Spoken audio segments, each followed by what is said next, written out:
여러분 안녕하십니까, 진성호입니다. 지금 대통령 선거를 앞두고 여야 간에 묘한 기운이 돌고 있습니다.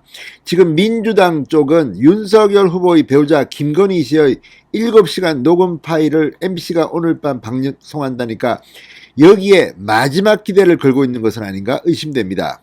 또 안철수 국민의당 후보는 단일화 이야기를 오늘도 합니다. 끝까지 단일하지 않고 달리겠다는 거지만 그 이면에는 나를 중심으로 단일해달라는 안일화라는 말을 합니다. 자, 그렇지만 윤석열 국민의힘 후보는 좀 다릅니다. 오늘도 정책을 발표하면서 달리기 시작했습니다. 지금 윤석열 후보가 최근 2주일 동안 많이 변했습니다.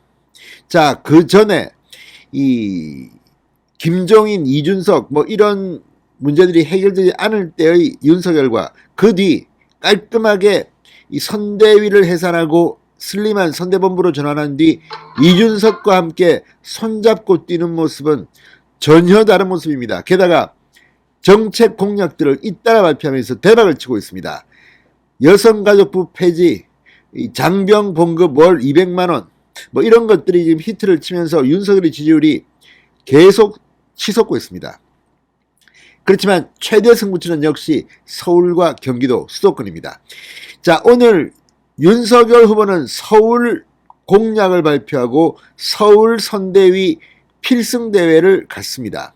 오늘은 서울 지역에서 집중적으로 이 득표 보따리를 풉니다. 오늘 엄청난 공약들을 발표했습니다. 문재인 정권이 못했던 일, 박원순 서울시가 못했던 일을 윤석열 후보가 오세훈 서울시장과 손잡고 엄청난 정책을 풀었습니다.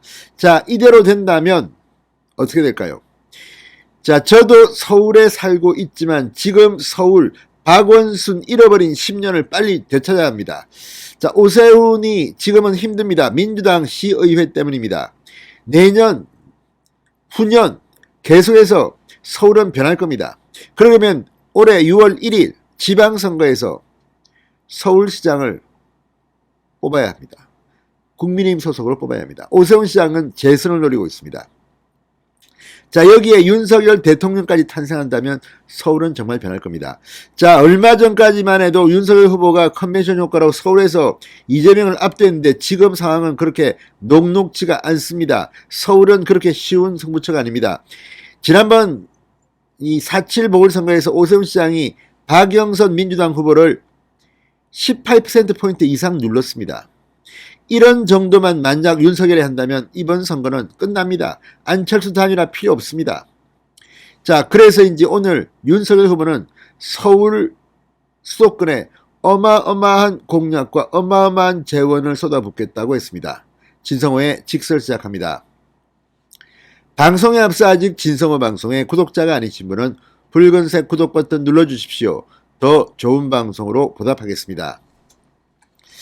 자, 윤석열 후보의 지지율 서울, 충청, 부산, 울산, 경남 여기서 잡아버리면 압도적으로 끝납니다. 특히 서울이 중요합니다. 방금 전 윤석열 후보가 긴급 기자회견을 갖고 이 수도권 교통 공약을 발표했습니다.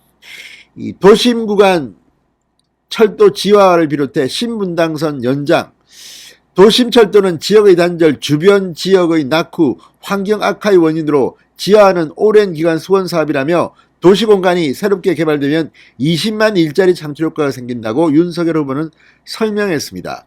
자, 오늘 이 공약들은 특히 경기도 서울의 유권자들에게는 정말 필요한 것들입니다. 자, 윤 후보의 이날 이 여의도 당사에서의 기자회견, 이 지하화 범위는 경부선의 당정 서울역 구간 32km 19개역이 포함됩니다. 경인선의 구로 도원역 구간 22.8km 19개역이 포함됩니다. 경원선의 청량리 도봉산 구간 13.5km 11개역이 포함됩니다. 사실 이거 이 주변 주민들에게는 대단한 겁니다. 국민의힘 선대본부에 따르면 지하화 투자 규모는 23조 8,550억 원으로 예상됩니다. 경부선 16조 700억, 경인선 4조 7,340억, 경원선 3조 5,510억입니다. 자, 재원에 대해서는 이렇게 설명합니다. 지상권 개발 이익 18조 1,400억 원, 부족한 재원 5조 7천억 원은 정부의 직접 개발 사업으로 충당한다. 자, 아무튼 지상교통 차단 없이 공사를 진행할 수 있도록 신공법을 적용한다고 합니다.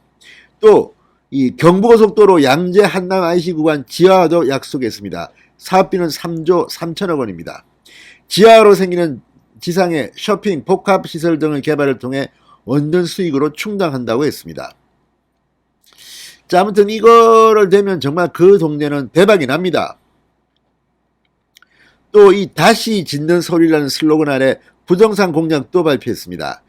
더 넓어지는 서울, 내 집이 있는 서울, 성장과 혁신의 서울, 따뜻한 일상의 서울이라는 4대 비전과 9개 세부 공약도 제시했습니다.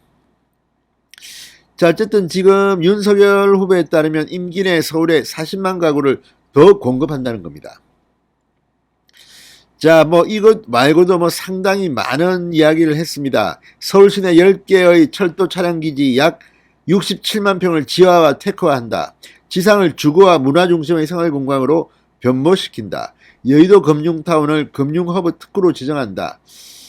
아무튼 뭐 오늘 반값 아파트도 나왔고 뭐 장기 대출도 나왔고, 아무튼 문재인이 못한 거, 박원순이 못한 거 윤석열과 오세훈이 합니다. 문제는 서울 수도권에서 지지율이 폭등해야 한다는 겁니다. 그래야지 안정적으로 이길 수 있습니다. 사실 지금 서울의 민심을 보면 이재명은 아닙니다. 이 여론을 윤석열이 가져가야 합니다. 그래야 지방선거에서 오세훈도 이깁니다. 자, 어쨌든 지금 뭐 김건희 씨 방송이 어떻고 이런 이야기 하지만 이런 것이 얼마나 민주당에 유리할지는 아무도 모릅니다. 중요한 것은 이런 준비된 공작입니다. 의외로 지금 윤석열 공작이 상당히 정치하게 꾸며져 있습니다. 계속 이런 식으로 치고 나가면 정권 교체는 눈앞에 온 것 같다는 생각도 듭니다. 진성호의 직설이었습니다. 여러분 감사합니다.